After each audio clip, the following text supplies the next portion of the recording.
XAnalysts. Empowering analysts, transforming markets.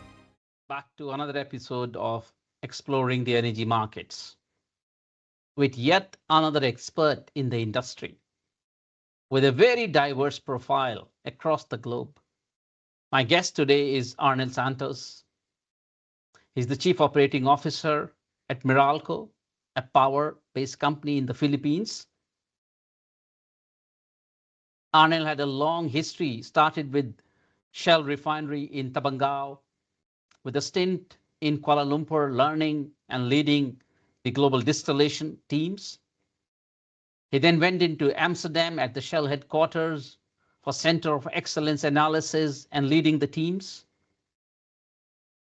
Another journey took him to Canada, Shell Scotford, and oil sands upgrading asset, Nova Chemicals, petrochemicals, came back to the Philippines a few times to lead the refinery there. Then another petrochemical facility, JG Summit, and now to the power markets. So with that kind of varied career, diverse experiences, I'm really excited to bring the insights from his experience, especially the ones because he operated the oil sands, the heavy oil, and now Venezuela is a hot topic these days. So learn and benefit, because the mission with XAnalysts is to enable the analyst, connect the dots better, and transform the markets. Arnel, yet another episode of Exploring the Energy Market podcast with XAnalysts. What a career.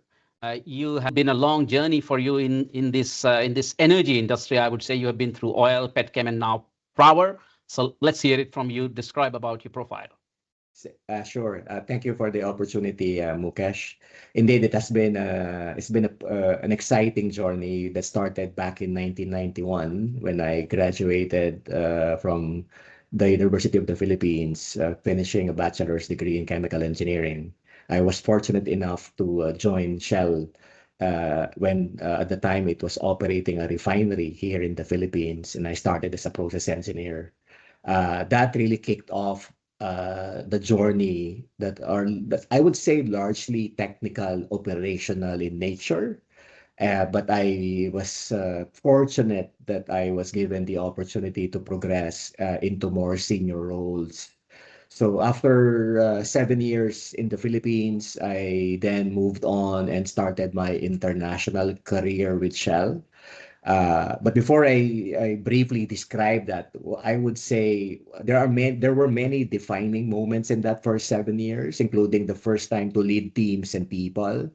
But I would also share in the context of this conversation my introduction to refining supply in economics was a definite milestone in that career, because it opened my eyes from a largely technical orientation, what it means to really begin to understand economics that impacted refining operations. So that would prove to be a significant event in my career that stayed with me throughout. So after that, I said went on on my international role, starting off with an assignment in Amsterdam. I moved on from there to different locations, but again, largely technical and operational in nature. I led sites like the Philippine refinery. I came back for a brief period to lead that refinery. I led Shell Scotford, the upgrader in particular at the time, one of the bigger assets of Shell in North America. And then finally within Shell, I was my last job in Shell before I left in 2016, I was given the portfolio of the Asian refining and chemicals assets based in Singapore as the regional vice president for manufacturing. At the time, though, again, it's important in the context of our conversation, Shell also shifted its operating philosophy for manufacturing, where at the time, when the manufacturing leaders like myself were given P&L responsibilities, and the way it worked at the time was we were then really intimately working with our commercial counterparts in trading, in commercial fuels, and retail, and of course supply in a way that really is purposefully creating value for the assets in Asia at the time. So again, something different for me after handling largely operational roles. After that, I then embarked on and shifted from refining base chemicals to petrochemicals by joining Nova Chemicals in Canada, based out of Calgary, as the senior vice president for operations. And also that is also key to this conversation because Nova Chemicals being a relatively smaller company compared with Shell, I was fortunate to handle a diverse portfolio, not just manufacturing. So in that 5-year stint, I also handled supply chain procurement. I was responsible for sustainability. I was responsible for government relations. I was responsible for research and innovation, and I was also responsible for engineering and safety. So not for the entire company, not just the core of operating assets. So it also gave me a direct, and I was also co-leading the P&L of the petrochemical side and the polyethylene side with my senior VP counterparts. So that was also a great experience to learn new functions, but at the same time cement the P&L accountability with my operational orientation. After 5 years, I guess you can't really shake out the love for refining. I went and joined Suncor Energy in Canada for nearly 2 years, and I looked after all of their refining and logistics assets in North America. Again, exciting because it's in a way same but also different because it was oil sands, tar sands oriented business with integration from upstream mining to downstream refining, and then eventually Suncor owns a retail business with Petro-Canada, so all the way to that end of the value chain. It was an enjoyable period too because it was a time of transformation for Suncor. After 2 years though, the itch to go back to the Philippines after leaving the Philippines in 1997 and the opportunity to become the president and CEO of the only petrochemical business in the Philippines became available. Personally, at the time, my wife and I were empty nesters, so we thought it was the right time anyway to start becoming mobile again, and it's just so happened the opportunity to return to the Philippines.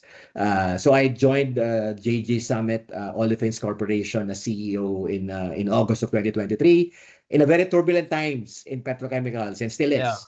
And we embarked on a massive transformation effort to see what we could do to become more resilient with the onslaught of poor margins, imports from China and the like. We were successful in creating value, but we were not successful in overcoming the macro fundamentals of the business. So the second year, in 2025, we decided to downsize the business, focus on preserving the petrochemical assets, repurposing and reimagining the rest of the assets for something else, while we seek the opportunity to find a more natural owner for the petrochemical business assets in the Philippines. So that's where I am at in petrochemicals, and meanwhile, an opportunity to stay in the Philippines and now join a completely different, related but different business in power generation with Meralco. Has opened up. So I'm currently doing that full time, but still connected with the petrochemical business as an advisor to Lance Gokongwei, to as we continue the effort of finding a more natural owner for the petrochem business. So that's been my career so far. 35th year this year. Wow, what a career. You have been through different industries, different continents, from the Philippines to Kuala Lumpur, to Amsterdam, to Scotford, Canada, back in the Philippines, and really global leading roles at all these companies, going from the days of Shell, going to Nova Chemicals, Suncor, JG Summit Petrochemicals, and now totally a different world, power with Meralco. And in your current role, you are really providing that kind of a connected leadership, I believe. I also know from my long years in Shell and working with you in Kuala Lumpur, you are a very people person. So Arnel, I would like to explore later on. This is about celebrating the analyst. This is about celebrating the analysis. I'd like to explore the people and the softer side of it as we go through. Welcome, and let me straight shoot you a question, Arnel. Venezuela is a very hot topic. Heavy crude oil. You have seen the light side, you have seen the heavy side of the oil sands in Canada. What are your thoughts and reflections when you look from an objective perspective? Venezuela's heavy crude oil, US to US, and US gets Canada's heavy crude oil as well. How do you see what's emerging? Is it so easy to shift from Canada to Venezuelan crude oil for the US system? In my experience, thank you for the opportunity, Mukesh.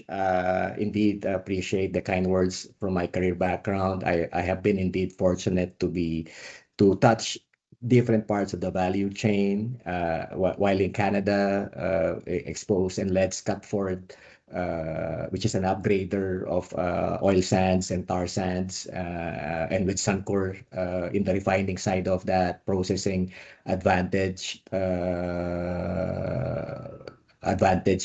tar sands and oil sands. I see the opportunity with potential improvement in Venezuelan availability. We have to be pragmatic that there has not been significant investments in Venezuela for so many years, while the potential to open up the country and invite more investments to revive the oil industry, it will take some time before that really becomes available. That being said, when it becomes available and making available heavy Venezuelan crude oil, I think fundamentally it's a welcome development. First of all, it opens up new crude oil supply. It balances the many of the aging assets that we have in the refining business are really geared for heavier feedstocks with some light feedstocks to balance the light end of the barrel.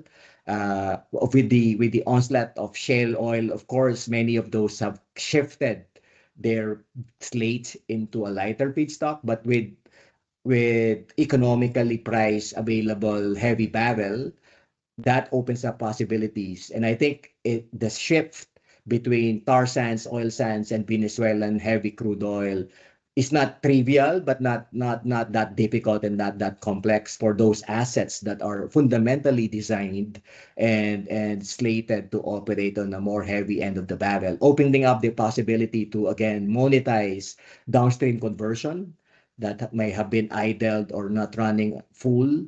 At the same time, I think it really sharpens the light heavy differential, opening up that possibility for those assets that are more on the heavy end of the barrel. Now, fascinating, Arnel. You're right that a lot of the aging assets, which probably had reduced their heavy crude oil processing, will probably come back to life in full vigor. The cokers will be happy with the right quality of the feedstocks, and this could open opportunities. Before we go into more market, this is about energy markets, Arnel. Before I go into more details, heavy crude production, from your technical details, I know you were once a global distillation center of excellence in Shell as well. And this is all about distillation of a crude oil, a light to heavy crude oil. Maybe shed some light on heavy crude oil production, what some of the technical things are good for the analysts who look at this market are worth knowing about, which they usually can miss. It's an important question. Thank you for that. I think what you triggered in me is the realization, first of all, that crude oil, not all crude oil are created equal. They have their own properties, and by that I mean it's not just the yield profile, but also the level of contaminants, the level of components that could pose problems to downstream operation. So for heavy crude oil in particular, of course, the first one that comes to mind is the density of the oil, posing potential significant problems in the crude distiller, particularly in the desalter operation.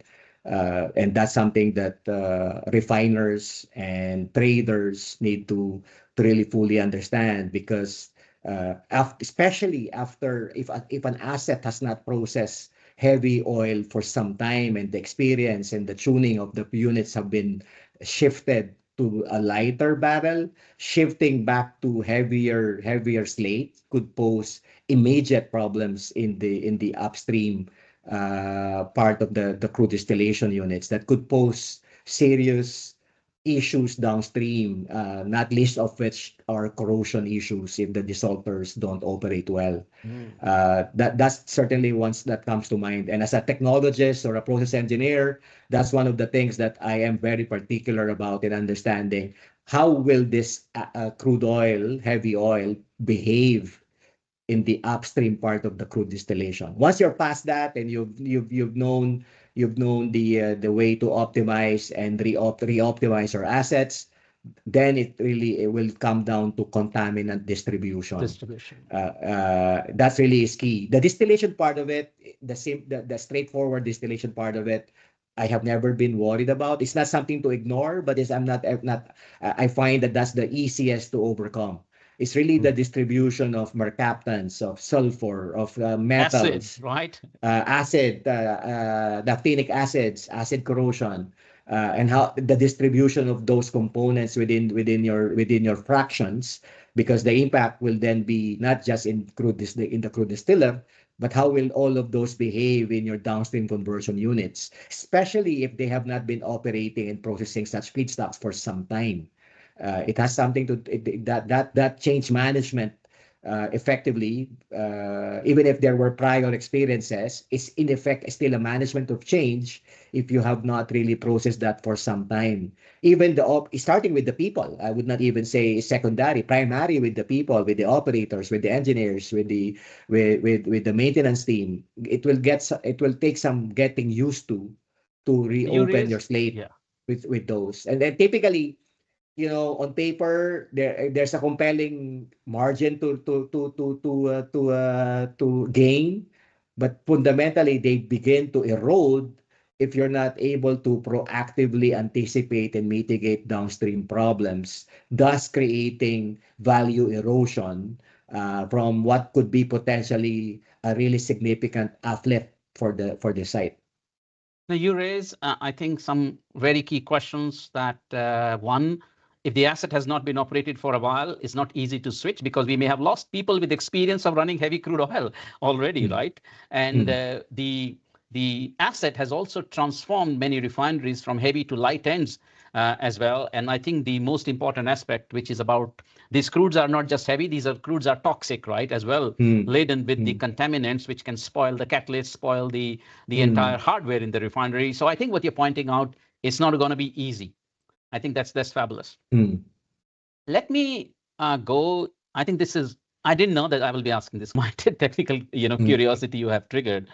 So you take the oil sands out, you have to make them flow, you put diluent, then you take them to the normal refining upgrading process. There you do all the hydrocracking, and then you make more lights, plus the lights which were part of the barrel. And then you take everything out and you blend them back again. That crude then flows, the synthetic, right? Crude flows to the US. Is there a tranche of the crude, which is just the heavy crude, which just not through the upgrader, or which is just with the diluent? Is there a tranche like that or no? That's what I meant, Mukesh, about the different product slates, if I call it that way. Okay. So there really are heavy oil sands based oil, where the bottoms, the heavier part of the barrel, are the main components. And then you have the fully synthetic crude oil, where you're blending all the products of the hydroconversion units. So there are specific product grades, if you call it that way, that are sold to the market. They just like Arab Light, you have Arab AL as a symbol. So, but there might be some variations with the quality. Perfect, yeah. I want to ask you two questions. One, very basic for all the viewers to understand. Canadian barrels are heavy barrels, WCS, Cold Lake. The Venezuelan barrels are heavy barrels. What's the difference? from your days. I'm sure you looked at Venezuelan barrels as a competitor grade. And then I want to ask the question about, is this a short-term challenge for the Canadian barrels to go into the Gulf Coast? But if the entire US Gulf Coast refining, which stopped processing heavy barrels, gets invigorated, and you never know, something goes wrong in Venezuela again, then these assets will again look for more of the risk-free, steady flow of the Canadian barrel. So it could appear as a short-term challenge, but a long-term opportunity. But let's start with Canada barrels versus Venezuela barrels. How do you see that? How do you differentiate that? It's an important question because in my experience, it's easy to simplify the Canadian barrels because like general crude oil, the tar sands, oil sands based oil have different qualities.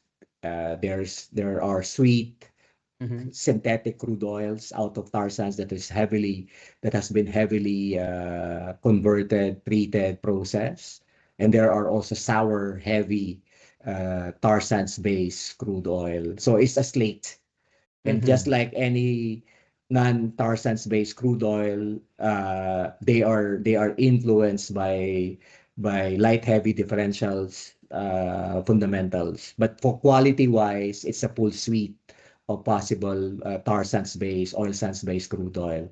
I'm emphasizing that because it's not then a straightforward comparison with heavy Venezuelan crude oil, because even within the Venezuelan supply side of crude oil, from my recollection, it has been a while since I've been really exposed to it. From my recollection, it's also not a one type crude oil, but with the heaviness. But what I'm saying then is, given that cost differences, it certainly is an opportunity, and it potentially could.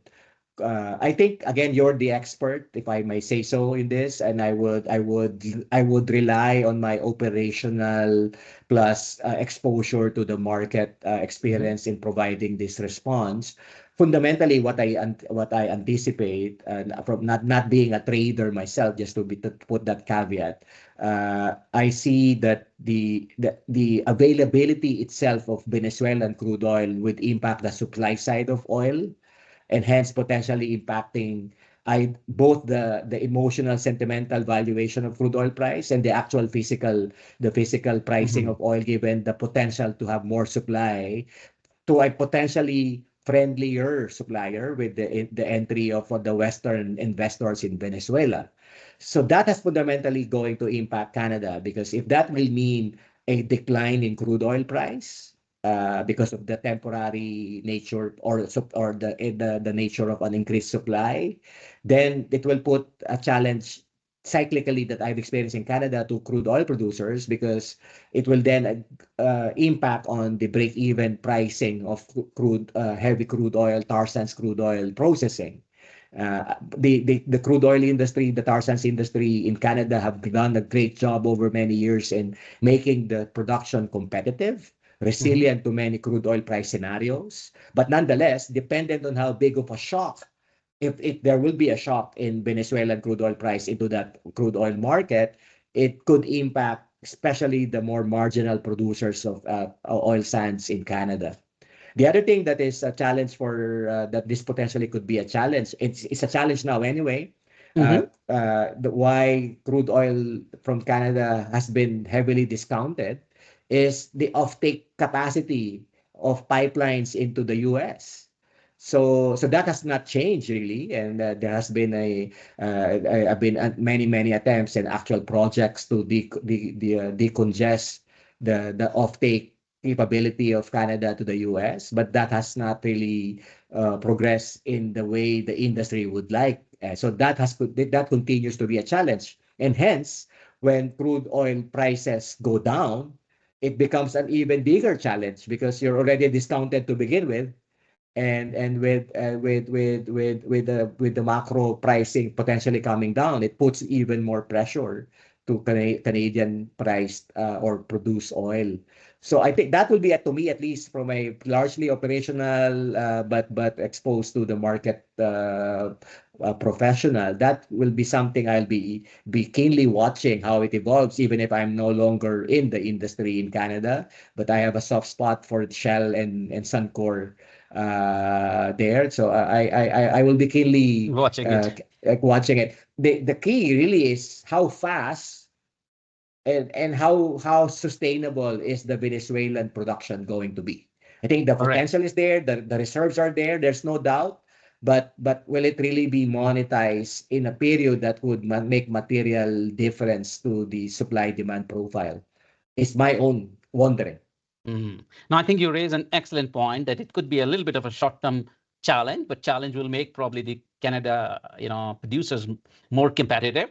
And you rightly said, you never know. Venezuela goes back into a troubled situation, and then suddenly it becomes a big opportunity for the Canada players. So I think I see more as an opportunity rather than as a challenge.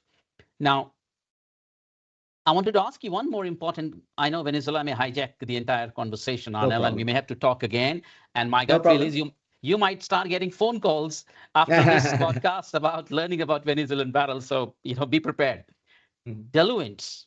I know that these are heavy oils, and you need a lot of they don't flow. There is a property called viscosity, which makes them really not easy to flow. So you have to put a lot of light material, naphthas, condensates, and other stuff so that they can flow into the pipeline, they can stay in a tank, and then they can be processed. How do you see, is from your experience in the past, how did the Canada manage the diluents? Because I believe that a lot of the diluent went from the US system to Canada, becomes part of the crude oil, comes back part of the crude oil, and then goes back again. There was a recycle. Now, how do you see that aspect? Is that diluent a small thing? Is it a big thing? Maybe shed some light on that. Yeah. Thank you for that question. It's fundamentally fundamental to the oil sands value chain. It is indeed a diluent to improve flowability, if that's even a word, of the crude oil from the tar sands oil sands mining operation. What I learned in my experience with Shell upstream upgrading and the Suncor system, the C5s, the C6 that are largely used as diluent in the production chain is recovered and recycled back to the mine. So of course there will be losses when there's no perfect system and fully recovering the pentanes and the C6, but the system is designed to recover the diluent back and to be recycled back to the mine. So that really is the design. And then once you're past flow issues and you're now into the upgrading side of the oil sands train, then it becomes similar to a typical refining. So you have crude distillation, and then you have a downstream conversion units that will then create more light products. And then dependent on how you're configured, you will have a train and different units on hydro conversions to treat all your cracked material that you then produce out of your conversion units. That in and of itself creates light products, but they end up becoming part of your product slate. But back to your original question, the diluents are largely recovered and recycled back to the mine. Okay. Fascinating points you raised about Canada versus Venezuela crude. I do recall from my experience in Shell trade floor in Houston, Canada is probably the only country which can create the kind of the crude the customers want. It can crack the heavy crudes, blend them back, and give a synthetic crude oil. That's the kind of advantage Venezuela definitely, in my view, does not have. So this sounds like to me a very good positive thing for the companies in Canada like the Suncor and the others. Do you agree with me? Absolutely. Perhaps that will also put in perspective, if you look at the assets in Canada, the downstream refining assets are not big. They don't have the economy of scale. They're not 300,000, 400,000, 500,000 barrel units, and yet they have significant margin uplift. That's because there is the ability to really optimize the type of yield profile the feedstock that you would refine and distill and refine into the different oil products that you make. So fundamentally in Canada for the downstream business, reliability and cost competitiveness of how you're operating are your key levers, because fundamentally macro wise you're already advantaged. Yeah. But if you're not available, if you have reliability challenges, they all add up to your value erosion. But if you're reliable, optimize, and using advanced process control, optimizers, and things like that, you're well positioned to capture the market. And that's why integrated producer of companies and operators are really positioned well, because they can enjoy the benefit of the full value chain, and then also take advantage of the movement in the value chain between upstream and downstream.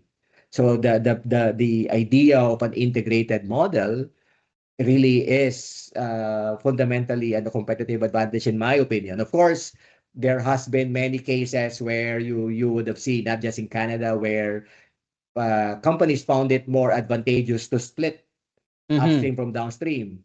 And I'm sure there are value drivers for those decisions, but fundamentally, especially in the Canadian sense, I find it really fascinating how much of an advantage you really have if you control the oil upstream, and then you can tailor And the the feedstock downstream. and make sure you're reliable advantage.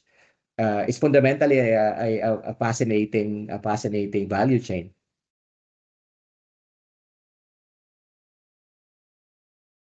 XAnalysts. Empowering analysts, transforming markets.